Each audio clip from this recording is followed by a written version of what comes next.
Assalomu alaykum. Men hozir sizlarga MacBookda Telegramda chatlarni qanaqa qilib arxivlashni ko'rsatib bermoqchiman. Buning uchun Telegramga kiramiz. Misol uchun, любой bitta chatni arxivlashimiz mumkin.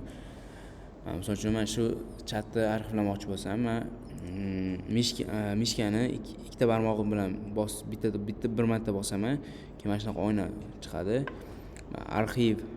Archiv degan o'sha arxiv yozuv chiqadi. Mana shuni ustiga bossanglar, chat arxivlanadi.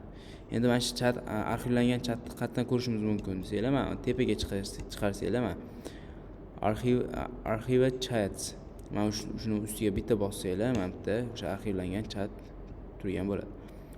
Endi mana shu arxivlangan chatni qanaqa qilib arxivdan chiqarish?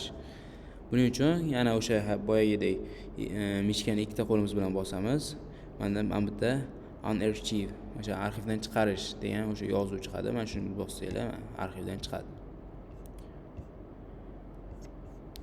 E'tiborlaringiz uchun rahmat. Salomat bo'ling.